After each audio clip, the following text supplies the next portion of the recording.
suggested by Java, and let us try to concentrate on this very important topic, and I need full cooperation for next 15 minutes so that we can learn this. First of all, my first question would be why interface?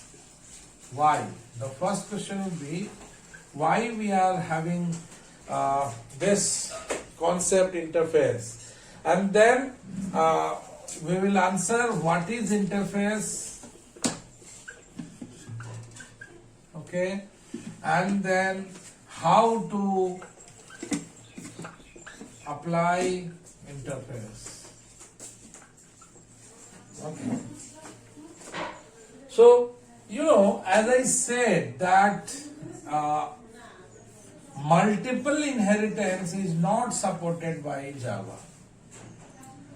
So here this is the case which is known as multiple inheritance. First of all, we will try why we are choosing this concept, multiple inheritance. So here think that we have a class A and we have a class B and we have a class C. Now A wants to act as parent 1. B also want to act as parent 2. And C is the only child of parent 1 and parent 2. Basically, it is not supported by Java.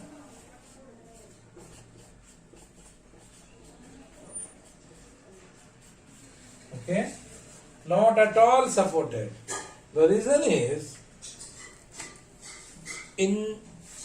when we define or when we want to do something, okay, what we have to confirm is everything should be clear. Here, there is one issue. When we write class A or rather class B, we extends A or extends B. What should I write here? I am unable to write like this, extends A, extends B. There will be no such two different extents. So either you have to take A or you have to take B, not both. This is point number 1. And that is why here, so this is one real trouble, object-oriented concepts on object-oriented features and object-oriented-ness basically defines certain set of rules. And that set of rules has to be obeyed by anybody who wants to make themselves object-oriented or who wants to be an object-oriented system. So they have to obey object-oriented rules. Okay, this is one of the rule where you are not supposed to have this particular type of concepts. Now people are really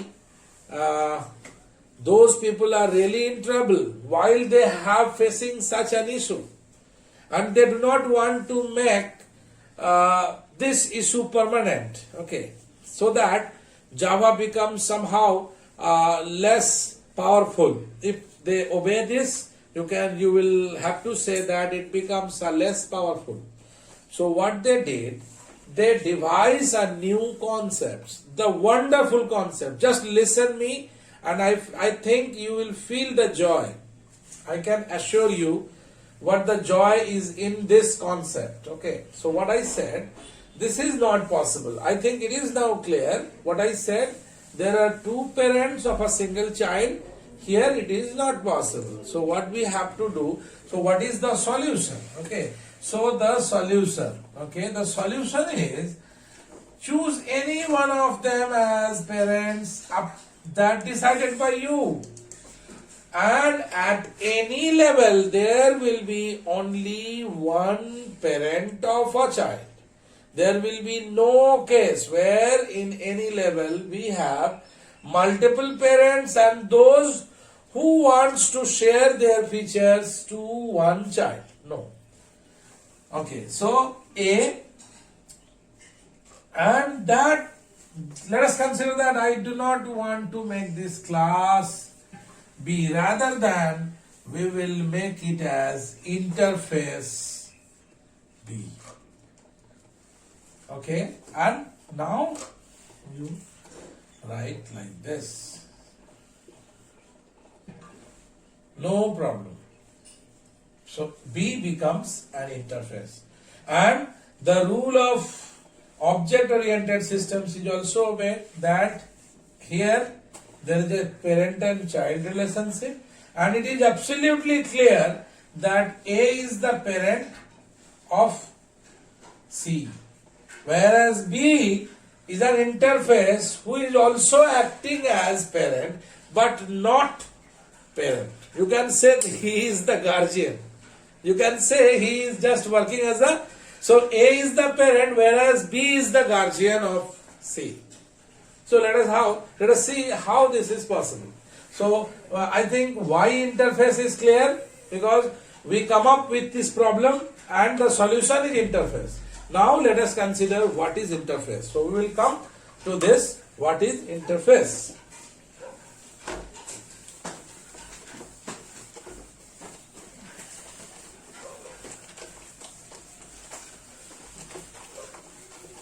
The first thing that is, so we are starting with interface, right? So first of all, it is not a class. It contains only static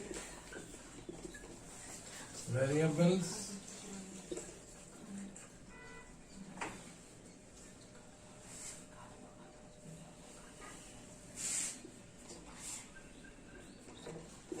it contains only method definition but not the method body. Overriding is compulsory here.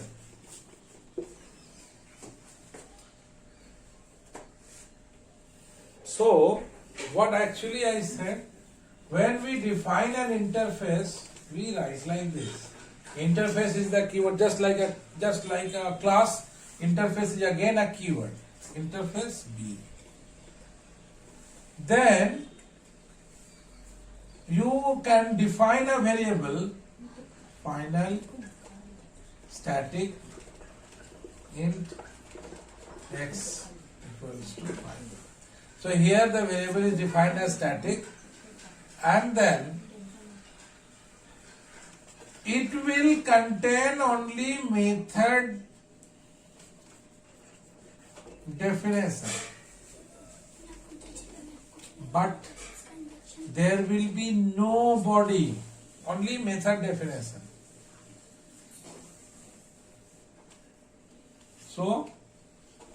So you can say it is the responsibility of child class to define the methods. Define all the methods. To define all the methods. So what we have done? We have defined like this, interface B. Then we have defined one variable. Right now I am just writing like this, and void show B. But see, there is no body here. there is no body. And one more issue, no object can be instantiated for an interface. Only reference can be made. What I said, these are very important points and I will explain each of them. What I said, it is not a class, definitely it is not a class. As I said, it will contain static variable. That is also very much clear to all of you why it is containing static variable. You know, as I said, you cannot instantiate an object. So, think that what actually the use of this variable. If you are not defining it as static, then how it become available in computer's memory? Is that clear? The variable is defined as static, so even though it is not instantiated, its object is not instantiated, still the variable is available in computer's memory. And I also defined this as finite. Okay. Now, what I said, again I said it contains only method definition but not the method body. So it does not contain any method body. And then overriding is compulsory here. What is the meaning of overriding? In our last session I have told you dynamic polymorphism. So here dynamic polymorphism is compulsory. It means always there will be a dynamic polymorphism. And it is the responsibility of the child class who will define all the methods. So if there are 10 methods in the interface, you have to define all the 10 methods. And you cannot instantiate an object of the interface. So you can say that there are so many restrictions are being kept on this interface. Okay. So let us see how we can make this more interesting. Do not